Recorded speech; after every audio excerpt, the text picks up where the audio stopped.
Hmm? Nggak perlu tahu. Nggak perlu tahu. Rahasia. Saya pengen lihat muka Mbah.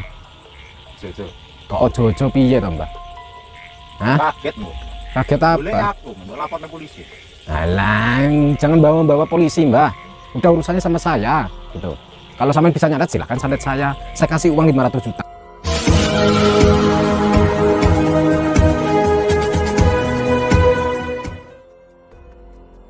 Assalamualaikum sahabat spiritual yang berbahagia. Video ini adalah ketika Gus Nur Samsun mendatangi seorang dukun santet yang menantang dirinya. Dukun tersebut ingin mendapatkan uang sayembara Gus Nur Samsun yang berjumlah 500 juta rupiah. Dan ternyata, sang dukun takut jika Gus Nur Samsun melapor kepada pihak kepolisian. Mengapa hal tersebut terjadi? Dan apa pula yang kemudian dilakukan Gus Nur Samsun terhadap sang dukun? Silahkan disaksikan kisahnya selengkapnya. Dan semoga Allah Subhanahu wa Ta'ala senantiasa melindungi Gus Nur Samsun dalam menjalankan setiap misi dakwahnya.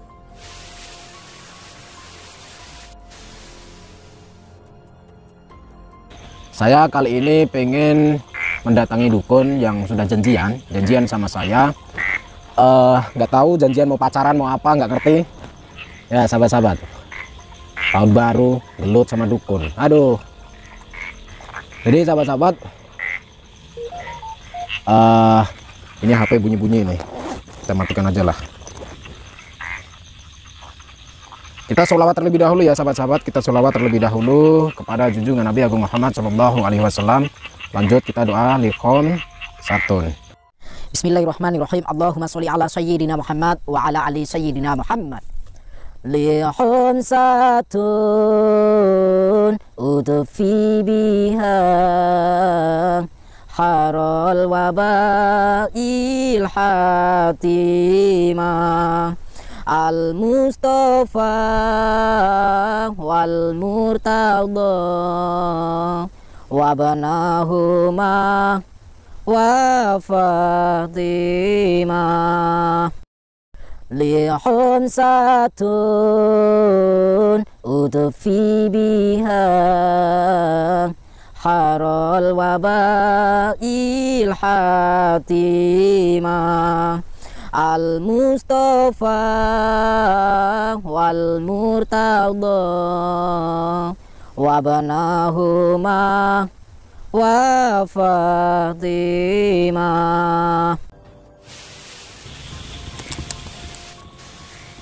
Wah, lanuan Mbah.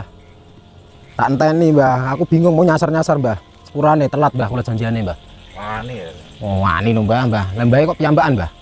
Iya, biasa wis yo mungkin iki papat. Oh, lah terus kula pripun Mbah? Mlebet napa pripun Mbah? Monggo, mlebet. Oh, monggo mlebet.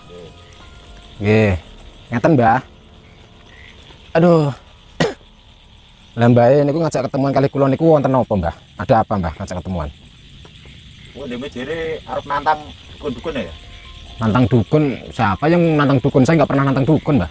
Jare kok nyantet ngono.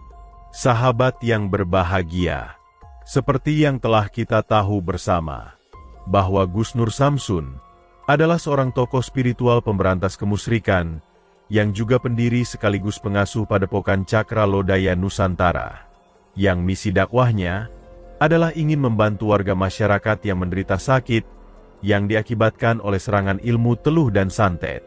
Selain itu, Gus Nur Samsun juga ingin memberantas sang para dukun yang biasa melakukan kirim santet tersebut.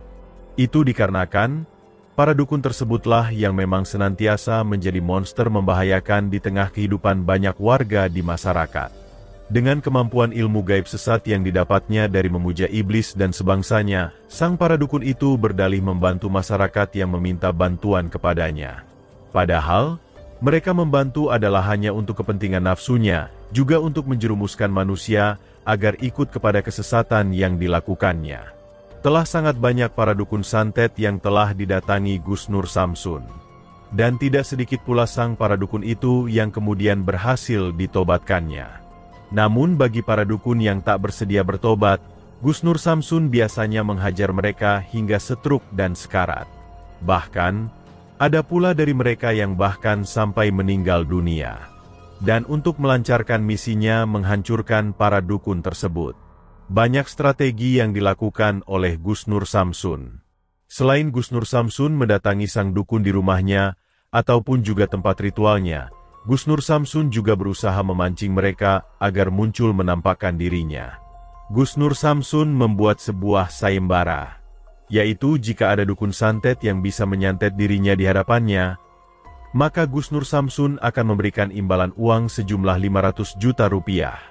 Juga dengan catatan, jika sang dukun tidak bisa menyantet dirinya, dukun tersebut harus bertobat di hadapannya. Dan benar saja, setelah Gus Nur Samsun membuat sayembara itulah sang para dukun itu kemudian banyak yang muncul menampakkan dirinya. Mereka banyak yang kemudian berusaha menantang untuk mengalahkan Gus Nur Samsun, dengan harapan mendapatkan hadiah uang dari sayembara itu. Termasuk sang dukun santet yang didatangi Gus Nur Samsun ini. Ketika dia mendengar sayembara tersebut dari para teman dukunnya, sang dukun ini pun segera menghubungi Gus Nur Samsun untuk melayangkan tantangan. Dan merasa umpannya telah mendapatkan ikan, Gus Nur Samsun segera mendatangi sang dukun di tempatnya. Sang dukun itu pun berkata, sehebat apakah Gus Nur Samsun, sehingga berani-beraninya dia membuat sayembara menantang para dukun. Para dukun itu adalah orang-orang yang memiliki kemampuan hebat. Pasti mereka akan sangat marah kepadanya. Gus Nur Samsun pun berkata, Gus Nur Samsun tidak merasa hebat. Dia melakukan hal tersebut karena merasa adalah panggilan Tuhan, yaitu untuk menyampaikan kebaikan, juga mengajak mereka kepada jalan yang diridhai Tuhan. Para dukun yang senantiasa bersekutu dan menyembah iblis itu harus diingatkan, karena perbuatannya itu telah merusak akidah suci, juga biasa membuat sesamanya mendapat kehancuran. Apakah Gus Nur Samsun tidak takut mati jika sang para dukun kemudian membunuh dirinya? Tanya sang dukun. Gus Nur Samsun kembali berkata, kematian itu pasti akan datang jika itu sudah sampai pada takdirnya. Dan Gus Nur Samsun yakin para dukun itu tidak akan pernah bisa membunuhnya, jika Allah Subhanahu wa Ta'ala tidak menghendakinya. Dah mendengar perkataan Gus Nur Samsun yang demikian itulah sang dukun kemudian bersumpah, bahwa dialah yang akan mengalahkan dan membunuh Gus Nur Samsun. Lalu apakah yang kemudian terjadi ketika Gus Nur Samsun menghadapi sang dukun yang ingin membunuhnya itu? Silahkan disaksikan videonya sampai akhir cerita. Ambil sisi baiknya dan tinggalkanlah sisi buruknya. Dan tentunya kami juga berharap video dakwah yang kami sajikan ini bisa memberikan manfaat, juga bisa menghibur para sahabat semuanya. Oh, dia jadi harus nantang dukun-dukun ya? Nantang dukun? Siapa yang nantang dukun? Saya nggak pernah nantang dukun, Mbah. Dari penyantet, ngono. Kata siapa, Mbah? Sampai jangan ngada-ngada. Ngomong. Orang-orang ngomong apa? Enggak. Penyantet dia udah tak miliar, mau kira ngono loh. Lihat, aku nggak punya uang sebanyak itu, Mbah. Saya punya uang cuma 10.000, mau, Mbah? Apa 10.000? Nih, saya duit tahu ini. apanya, Mbah? Ini duit kan ini mas 10.000. Ini loh, Mbah, saya punya duit, Mbah. Nih, saya kasih duit, Mbah. Ya. Ini, Mbah. Apa? Loh, ini duit nih ya. Ya apa gue ngono kayak barang? Nah, ini lampu, Mbah. Kan gelap. Lah kalau Mbahnya terbiasa gelap-gelap, kalau saya enggak, Mbah. Enggak, sampai itu nantang-nantang saya buat apa? Ya pengen jajal kowe to sing mesti ke. Jajal apa sih? Nantangi dari ini. Nantang siapa? Nantang para dukun yo. Saya itu udah lama, Mbah. Nantang-nantang dukun itu udah lama. Sekarang sudah enggak. Sekarang saya itu mau pensiun, Mbah. Enggak pengen nantang-nantang orang. Saya datang ke sini cuma pengen baik-baik. Aku soalnya krungu kuwi lagi kirang minggu iki lho. Jadi ono nantang dukun ngono. Alah. Jaduk men. Oh, kalau menoro to. siapa yang jaduk, Mbah? Saya enggak jaduk kok, Mbah. Dan nantang dukun memang rumangsa jaduk berarti. Loh, saya bukan rumongso jaduk, cuman saya pengen tahu dukun itu bener-bener bisa nyantet saya apa enggak gitu loh.